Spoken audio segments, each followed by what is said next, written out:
संग सदा अविचल मंगल हो। मुक्ति को प्राप्त श्रवण भगवान महावीर स्वामी उनकी परम पावन कल्याणी भागवती वाणी वाचक प्रमुख श्री इंदर भूति गौतम आदि गणधर भगवान योग प्रधानाचार्य परम पूज्य श्री सुधर्मा स्वामी जी महाराज उनकी परम पावन पाठ परंपरा वर्तमान आचार्य ध्यान योगी परम पूज्य श्री शिव मुनि जी महाराज एवं गुरुजन सबके पावन चरण सरोजों में मेरा अनंत अनंत बार वंदना नमस्कार। जहाँ विराजित परम वंदनीय परम पूज्य प्रज्ञा पुरुषोत्तम स्वर्ण संयम आराधक उप प्रवर्तक पूज्य मुनिराज डॉक्टर श्री सुव्रत मुनि जी महाराज अन्य मुनिवृंद परम आदरणीय भगवती स्वरूपा महासाध्वी धर्म प्रेम सज्जनों माता तथा आप सुन रहे हैं तीन बातें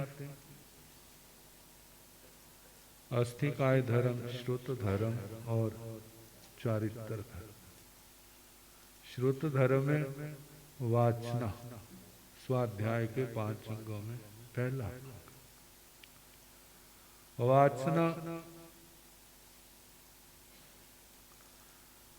हमारी श्रद्धा कितनी है, कितना विश्वास, जितना श्रद्धा है उसके अनुसार वो हमारे दिमाग में बैठेंगे शब्द।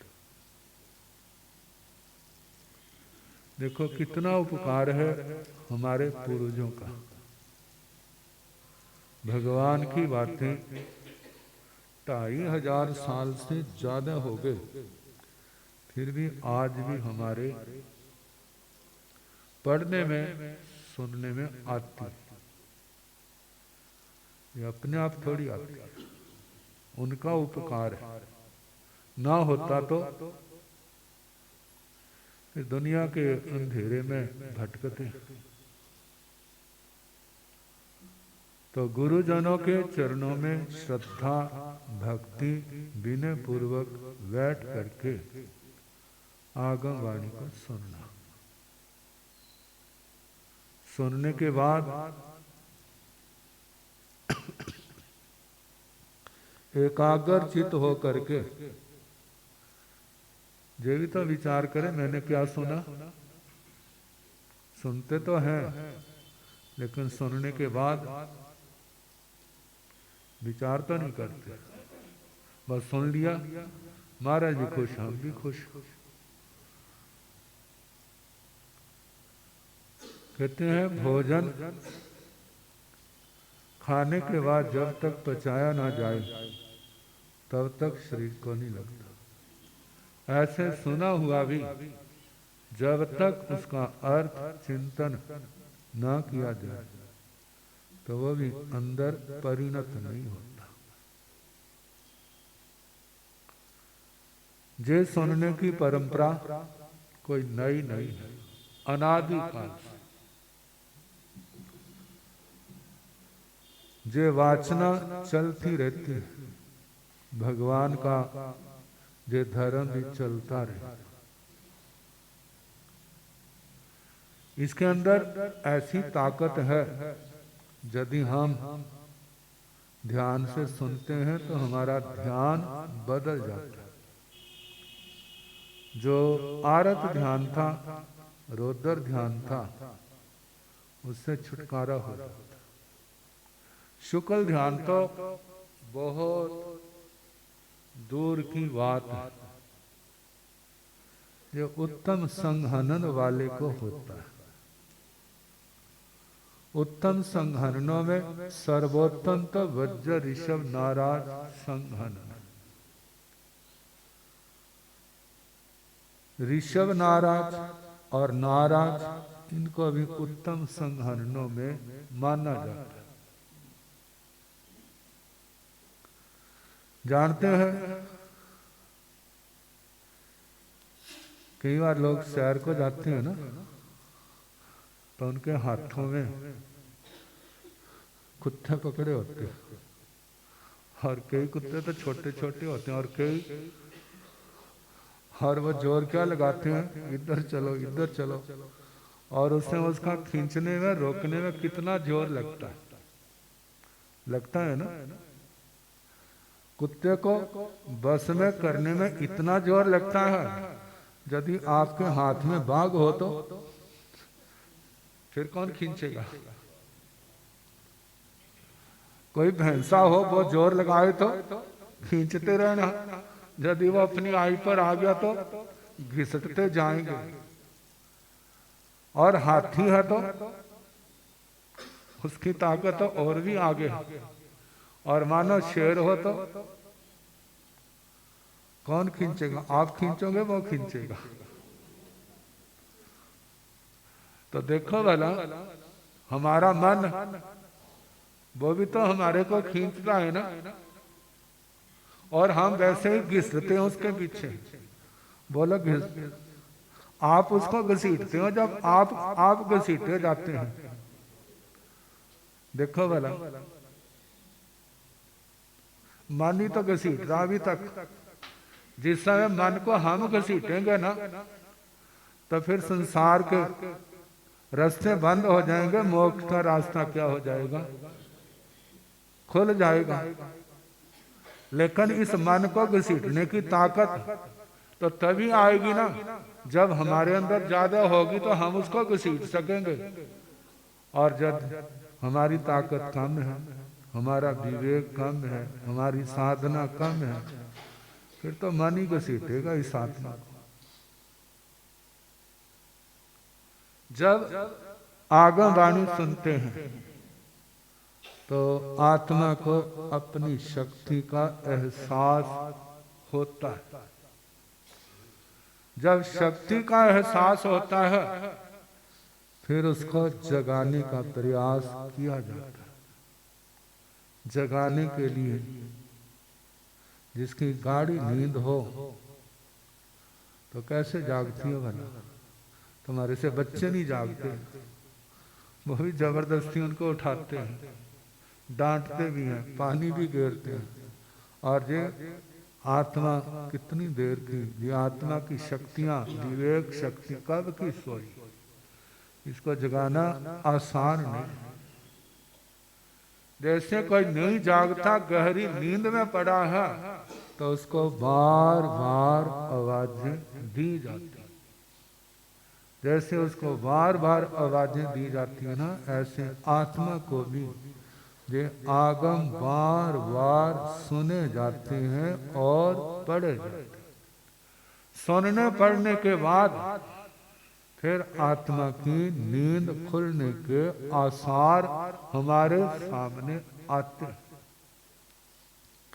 जिनकी नींद खुलती है, कईयों की बचपन में खुल जाती है, कईयों की जवानी में, कईयों की बुढ़ापे में, कईयों की उस समय खुलती है जब समय निकल चुका होता है। तब वो पश्चाताप करते हैं, अरे इतना समय हमने गवा दिया, अब क्या करें। कहते रोना धोना यही रहेगा। जो समय को नहीं संभालते उनकी क्या दशा होती। तो कहा जाता है वाचना देने वाला और वाचना सुनने वाला, वाचना देने वाला गणधर धर्म को निभा रहा है। गणधर भगवान का क्या धर्म है? जो ज्ञान उन्होंने भगवान से लिया है, और वो ज्ञान क्या करते हैं, दूसरों को बांट रहे। आगे ना देखो कितना बड़ा स्थान, कितने बड़े स्थान की ड्यूटी हाथों में आई है।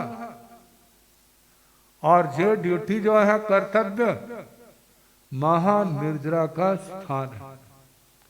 आचार्य श्री उमा स्वाति जी कहते हैं, सुनने वाले को लाभ हो चाहे ना हो, लेकिन सिद्धांत आगम वाणी सुनाने वाले को अवश्य लाभ होता है।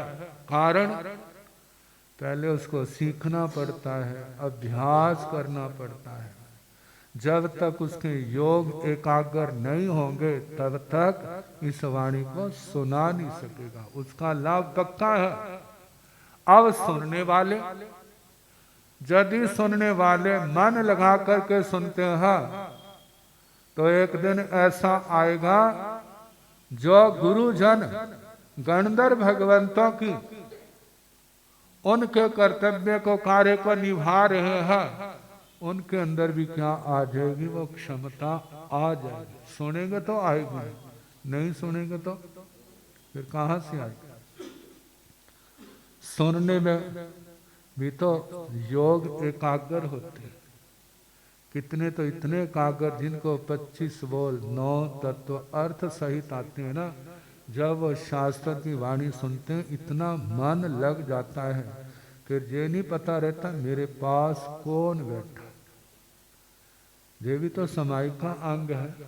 इतना खो गए भगवान के वाणी के अंदर। कितनी चित्त की एकाग्रता, और उस समय कितने कर्मों के बंधन ढिल्ले पड़ रहे हैं। जो ढिल्ले हैं कैसे उनकी निर्जरा हो रही है, ये हमारे को दिखाई नहीं देती, क्योंकि कर्म सूक्ष्म रूप है। लेकिन शास्त्रों के वचन है, इसलिए हम उसको क्या करते हैं, स्वीकार करते हैं। और आगमों के वचन कोई साधारण व्यक्ति का नहीं है। वहां पर भंते हे भगवान ये कैसा है, भगवान कहते हैं ये ऐसा है। जी इन वचनों के माध्यम से ये सारा प्रकट होता है, आगमों के माध्यम से। महानिर्जरा महापर्यवसान, इस वाचना के माध्यम से। अब सोचें भला, दुनिया की बातें कितनी याद की, दुनिया की बातें कितनी याद की, और उनसे आत्मा का कल्याण होगा। केवल आपका जे लोग सुखी हो सकता है, लेकिन जन्म जन्म जिससे सुखी होना है वह अपने भगवान, अपने गुरुओं के वचन, जिनके अंदर नैतिकता की भी शिक्षा दी जाती है, अध्यात्म की शिक्षा दी जाती है, धर्म की शिक्षा दी जाती है, जिसमें बताया जाता है संसार कैसे बढ़ता है और संसार घटता कैसे है, जन्म मरण कैसे बढ़ते हैं, जन्म मरण घटते कैसे हैं, ये सारा बताया है। ये कितना सीखा। जिस समय एक रतन मिल जाता है ना तो व्यक्ति बड़ा खुश होता है, खुश होता है ना। क्यों? अनमोल चीज आ, उसकी कीमत कब तक है, जब तक ये सांस चलते हैं, और उसके बाद क्या किसी काम का है। जब तक वो जहां पर है तो परिवार वाले भी जी जी करेंगे, जब चले जाएंगे तो अगले जन्म कौन जाएगा साथ। लेकिन जो आगम वाणी के माध्यम से सम्यक ज्ञान, दर्शन, चारित्र, तप के अनमोल रत्न मिलते हैं, जो आत्मा की पाप प्रकृति को खत्म करते, कटाते हैं, पुण्य प्रकृति को बढ़ाते हैं, अशुभ संस्कारों को नष्ट करते हैं, शुद्ध संस्कारों को पैदा करते हैं, जिनके कारण से पर भव में जा करके भी ये संस्कार उसके साथ रहते हैं। जब साथ रहते हैं तो फिर वो धर्म की ओर, धर्म के रंग में रंग जाता है। क्योंकि धर्म करने वाले केवल यहीं पर थोड़े हैं, देवता 4 प्रकार के हैं, वहां पर भी सम्यक दृष्टि जीव असंख्याता है। तो सम्यक दृष्टि, सम्यक दृष्टियों में जाके पैदा होता है।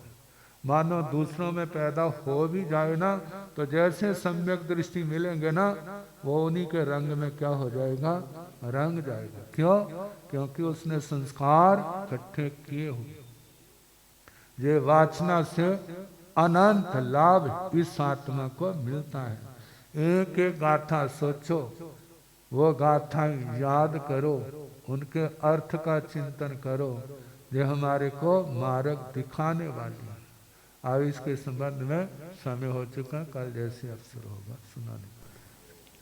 श्वास दे माला नल